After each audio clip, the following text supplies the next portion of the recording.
જય શ્રી કૃષ્ણ મિત્રો, રાધે રાધે. તો મિત્રો, આજના વિડીયોમાં હું તમને ભગવાન વિષ્ણુ શેઠ અને શેઠાણીના ભાગ્યની બહુ જ સુંદર વાર્તા સંભળાવીશ. તો તમે વિડીયો પૂરો જરૂરથી જોજો.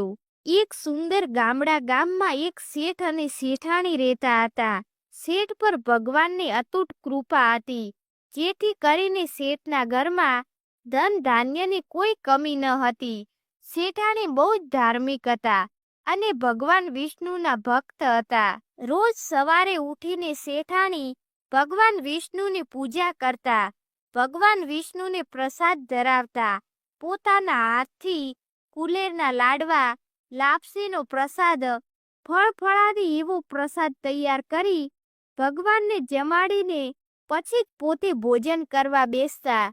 બધી વાતે શેઠ શેઠાણી સુખી હતા, પણ એમના ઘરે શેર માટીની ખોટ હતી. ભગવાનની આટલી સેવા ચાકરી પછી પણ શેઠને કોઈ સંતાન ન હતું. એ વાતથી શેઠ બહુ જ દુખી હતા, અને આ જ કારણ હતું કે શેઠાણીનો આખો દિવસ ભગવાનનું નામ લેવું અને પૂજાપાઠ કરવું શેઠને જરા પણ ગમતું ન હતું. એક દિવસ શેઠાણી ભગવાન વિષ્ણુની ભક્તિમાં વ્યસ્ત હતા અને શેઠ બારણે આવી ગયા. શેઠાણીએ શેઠ પર ધ્યાન ના આપ્યું. શેઠ ઘણીવાર સુધી ઘરમાં બેસી રહ્યા. શેઠ ગુસ્સામાં તમતમી ઉઠ્યા અને તરત જ શેઠે શેઠાણીને ઘરમાંથી બહાર કાઢી મૂક્યા. શેઠાણી શેઠની આગળ ઘણી કરગરી, તેમને ઘણી વિનંતી કરી, પણ શેઠ એકના બે ન થયા. શેઠાણી હવે મનમાં વિચાર કરવા લાગ્યા કે હવે શું કરવું અને ક્યાં જવું, પણ શેઠાણી પાસે હવે બીજો કઈ રસ્તો નહોતો. શેઠાણીને કઈ ના સૂઝતા શેઠાણી ભગવાનનું નામ જપતી જંગલની તરફ ચાલી નીકળી.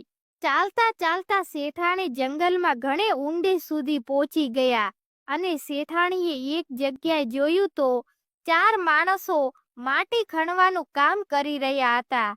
તે પુરુષોની પાસે જઈને શેઠાણી બોલી, ભાઈઓ, હું બહુ અસહાય છું. મારું રહેવાનું કઈ ઠેકાણું નથી. તમે મારા પર દયા કરીને મને પણ તમારી સાથે કામ પર રાખી લો. શેઠાણીની વાત સાંભળીને પેલા પુરુષોને દયા આવી અને એમને માટી ખણવાના કામમાં શેઠાણીને પણ રાખી લીધા. હવે તો બસ દિવસ અને રાત શેઠાણી તો ભગવાનનું નામ જપતા અને માટી ખણવાનું કામ કરતા. કહેવાય છે કે ભગવાન પણ સારા માણસને કસોટી એકવાર તો જરૂર કરે છે, અને શેઠાણીનો પણ આ કસોટીનો ખરો સમય હતો. શેઠાણી તો સુખમાં રહેવા વાળા હતા. એમને ક્યારેય આટલું કામ નહોતું કર્યું, એટલે માટી ખણવાના કામથી એમના કોમળ હાથમાં છાલા પડી ગયા. બળબળતા બપોરે અને તડકામાં કામ કરવાથી શેઠાણીનું શરીર કાળું પડી ગયું અને માથાના વાળ પણ ખરી ગયા. મહેનતવાળું કામ કરવાથી શેઠાણીનું શરીર પણ સુકાઈ ગયું હતું. શેઠાણીની આવી દશા જોઈને પેલા 4 ભાઈ બોલ્યા, બહેન, તું કોઈ સારા અને સુખી ઘરની માલુમ પડે છે. તને આ મહેનત ભર્યું કામ કરવાની આદત નથી, એટલે તું આ કામ કરવું રેવા દે અને અમારા ઘરનું કામ કર. 4 ભાઈ શેઠાણીને પોતાના ઘરે લઈ ગયા. 4 ભાઈ એકલા રહેતા હતા. એમને ભોજન રાંધતા આવડતું ન હતું. 4 ભાઈ રોજ 4 મુઠ્ઠી અનાજ લાવતા અને એને રાંધ્યા વગર આખું જ ખાઈ જતા. આ જોઈને શેઠાણીને તો બહુ જ નવાઈ લાગી. શેઠાણીએ 4 ભાઈઓને કહ્યું, ભાઈ, તમે કાલથી 8 મુઠ્ઠી અનાજ લાવજો.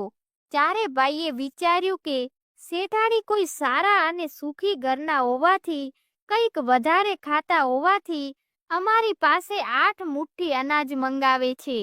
બીજા દિવસે 4 ભાઈ મજૂરીથી ઘરે આવ્યા ત્યારે 8 મુઠ્ઠી અનાજ લઈ આવ્યા. શેઠાણીએ એ અનાજમાંથી સ્વાદિષ્ટ ભોજન રાંધ્યું, ભગવાન વિષ્ણુને ભોગ લગાવ્યો અને પછી 4 ભાઈને ભોજન પીરસ્યું. 4 ભાઈ જમવા બેઠા અને ભોજન ચાખીને બોલ્યા, બહેન, આજ સુધી અમે આટલું સ્વાદિષ્ટ ભોજન ક્યારેય નથી ખાધું. શેઠાણી બોલી, ભગવાનને ધરાવેલો પ્રસાદ છે, તો એમાં સ્વાદ તો હશે જ ને. હવે તો 4 ભાઈ શેઠાણીને પોતાની સગી બેનની જેમ રાખવા માંડ્યા અને એનું બહુ જ ધ્યાન રાખવા લાગ્યા. પેલી બાજુ શેઠના ઘરે શેઠાણીના ગયા પછી ખરાબ સમય ચાલુ થયો. શેઠના ધંધામાં ખોટ આવવા લાગી. લક્ષ્મી માતા રૂઠીને ઘરમાંથી બહાર નીકળી ગયા. આજુબાજુના અને ગામના માણસો પણ હવે વાત કરવા લાગ્યા કે આ શેઠ તો શેઠાણીના ભાગ્યનું ખાતા હતા. લોકોની આવી વાત અને પોતાની દુર્દશા જોઈને શેઠને બહુ જ પસ્તાવો થયો અને એક દિવસ શેઠ પોતાના શેઠાણીને શોધવા માટે ચાલી નીકળ્યા. ચાલતા ચાલતા શેઠ એ જગ્યા પર આવી ગયા જ્યાં ચારે ભાઈ માટી ખણવાનું કામ કરી રહ્યા હતા. શેઠ પણ ચારો ભાઈ પાસે આવીને બોલ્યા, ભાઈઓ, મને પણ કામ પર રાખી લો. મારી જોડે હવે કઈ કામ પણ રહ્યું નથી. દુર્દશાથી હારીને હું આમ તેમ ભટકી રહ્યો છું. ચારે ભાઈએ શેઠને પણ કામ પર રાખી લીધા અને શેઠ પણ માટી ખણવાનું કામ કરવા લાગ્યા. શેઠના હાથમાં પણ છાલા પડી ગયા અને ભર બપોરે તડકામાં કામ કરવાથી તેમનું શરીર કાળું પડી ગયું અને માથાના વાળ ખરી ગયા. પેલા ચારે ભાઈને શેઠ પર દયા આવી અને ચારે ભાઈ શેઠને પોતાના ઘરે લઈ ગયા. એ વખતે શેઠાણીએ ઘૂંઘટ તાણીને રાખ્યો હતો એટલે શેઠાણી શેઠને જોઈ શક્યા નહીં. શેઠાણીએ ઘરમાં ભોજન તૈયાર કર્યું, ભગવાન વિષ્ણુને ભોગ ધર્યો અને ચારે ભાઈને ભોજન પીરસ્યું. અને જેવા જ શેઠાણી શેઠને ભોજન પીરસવા ગયા તેવામાં જ ભગવાન વિષ્ણુએ આવીને શેઠાણીનો હાથ પકડી લીધો. શેઠાણી તો આ જોઈને બહુ જ હેરાન થઈ ગયા. ચારે ભાઈ બોલી ઉઠ્યા, બહેન, આ મહેમાનને પણ ભોજન પીરસ. ત્યારે શેઠાણી બોલ્યા કે ભાઈઓ, હું કઈ નથી કરી રહી, પણ ભગવાન વિષ્ણુએ મારો હાથ પકડી રાખ્યો છે. આ સાંભળીને ચારે ભાઈ બોલ્યા, બહેન, અમને પણ ભગવાન વિષ્ણુના દર્શન કરાવો. શેઠાણીની પ્રાર્થના સાંભળીને ભગવાન વિષ્ણુ પ્રગટ થયા અને બધાને દર્શન આપ્યા. શેઠાણીએ જેવો જ પોતાનો ઘૂંઘટ ઊંચો કર્યો ત્યારે શેઠ અને શેઠાણી એકબીજાને જોઈ શક્યા. શેઠે શેઠાણીની માફી માંગી અને ભગવાન વિષ્ણુની પણ માફી માંગી. શેઠે શેઠાણીને પોતાની સાથે પોતાના ઘરે ચાલવા માટે કહ્યું.